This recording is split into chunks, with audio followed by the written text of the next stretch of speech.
नमस्कार दोस्तों, स्वागत है आपका अपने YouTube चैनल पर। हाजिर हूँ मैं मंगल के राशि परिवर्तन प्रभाव को लेकर। दोस्तों 27 जून को मंगल का राशि परिवर्तन हो चुका ने और मंगल का जो यह राशि परिवर्तन है यह ऐसा है जो 38 वर्ष के बाद ऐसी स्थितियों का निर्माण करेगा। आज से 38 वर्ष पहले मंगल और राहु दोनों एक ही राशि में अंगारक योग बना रहे थे और अब 27 जून को मंगल का अपनी ही राशि मेष राशि में प्रवेश होगा, जहां पहले से ही पापी ग्रह राहु बैठा हुआ है।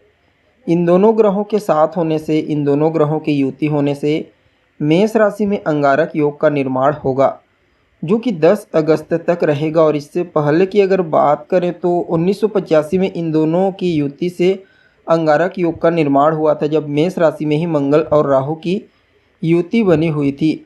दोस्तों मंगल को सभी ग्रहों के सेनापति का दर्जा मिला हुआ है और मंगल ग्रह जो है वह 12 राशियों में मेष और वृश्चिक राशि के स्वामी होते हैं। हालांकि मंगल अपनी खुद की राशि में गोचर करेंगे। ऐसे में मंगल का प्रभाव सकारात्मक और नकारात्मक दोनों रूप से देखने को मिलेगा। दोस्तों राहु जो ग्रह है उनको पापी ग्रह माना जाता है और यह क्या करते हैं कि दोनों ग्रह मिल करके ऐसी स्थितियों का निर्माण कर देते हैं कि इस पर कंट्रोल करना थोड़ा मुश्किल हो जाता है। ऐसी स्थितियां बन जाती है कि व्यक्ति दूसरों के साथ साथ खुद का भी नुकसान करने लगता है। कुछ अच्छी चीज़ें भी होंगी और कुछ ऐसी चीज़ें भी होंगी जो परेशान करने वाली होंगी। तो इस वीडियो में हम बात कर रहे हैं मकर राशि के बारे में।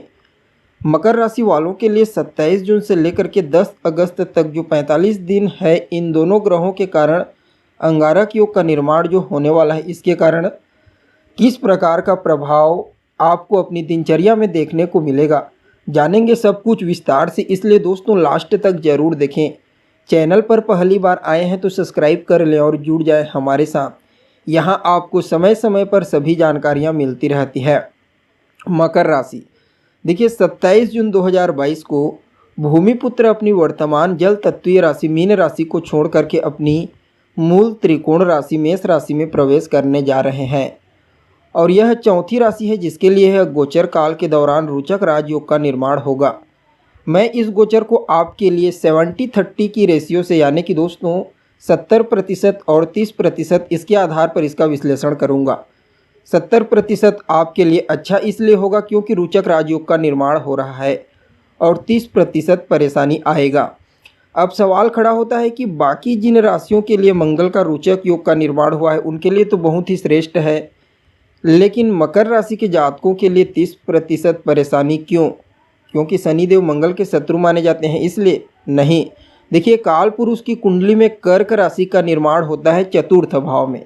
यहाँ चंद्र कुंडली की चर्चा हो रही है। आप अपनी जन्म कुंडली से भी इसे समझ सकते हैं, परंतु चंद्र कुंडली से अब मंगल, कोई भी ग्रह विशेष करके पाप ग्रह चतुर्थ में गोचर करता है तो यह परेशानी उत्पन्न करता है, यह समस्या उत्पन्न करता है, गृह कलह की समस्याओं को जन्म देता है, माता के साथ संबंध में परेशानी, मतभेद हो जाता है इत्यादि बहुत सारी समस्याओं का कारण बन जाता है और यह खड़ा कर देता है उन समस्याओं को।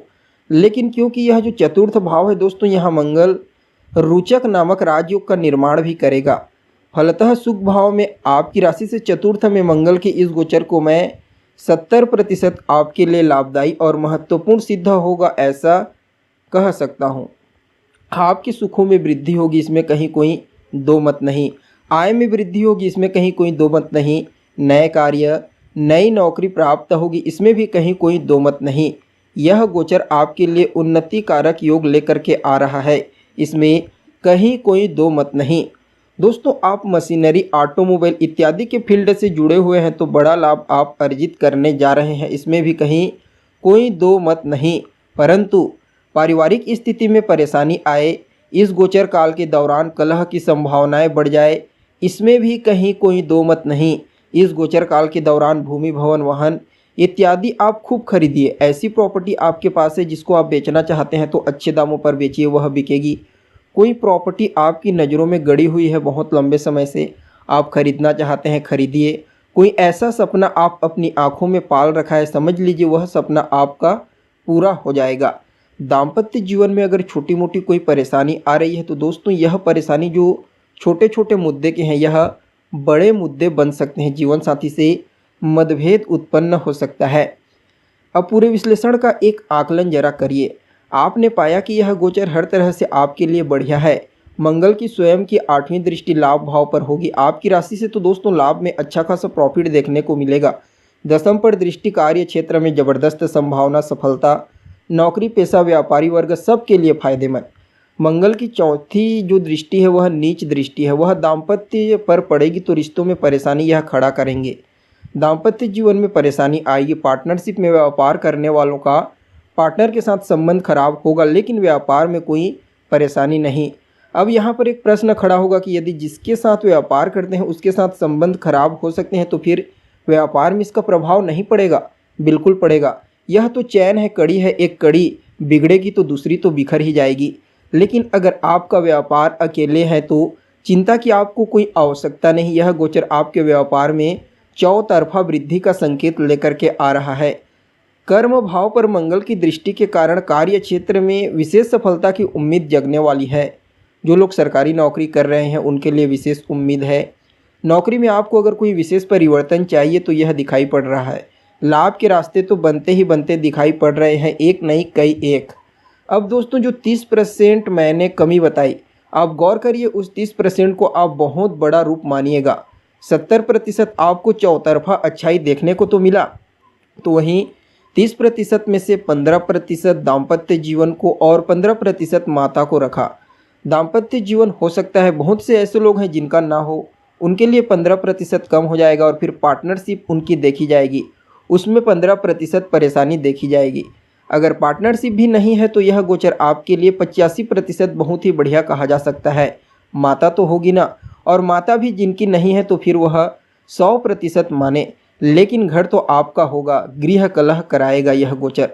अब ध्यान से सुनिए, यह जो 30% परेशानी है, यह 30% परेशानी बहुत ज़्यादा है, कम नहीं।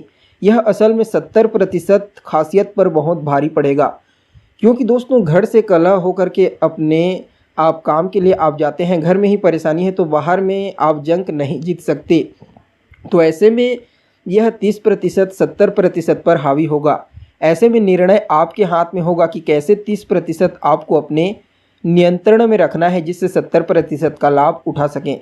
हनुमान जी की आराधना करिएगा, हनुमान चालीसा का पाठ। दाम्पत्य जीवन और माता, इनके बीच और आपके परिवार के बीच कैसे सामंजस्य करना है यह तो सब आपके पास है। आप अपने हिसाब से ठीक कर लीजिए, मैनेज कर लीजिए, हैंडल कर लीजिए। बाकी हनुमान जी की शरण में आइए, यह ज्ञान मैं आपको देता हूँ। यह गोचर फिर 70% इतना ज़्यादा है कि आपको जो चाहिए वह सब कुछ आपको मिल जाएगा। तो दोस्तों आज के लिए बस इतना ही। हमें उम्मीद है जानकारी आपको पसंद आई होगी। वीडियो को लाइक करें और अपने दोस्तों के साथ शेयर करें। फिर मिलते हैं एक नए और ताज़ा एपिसोड में, तब तक के लिए नमस्कार।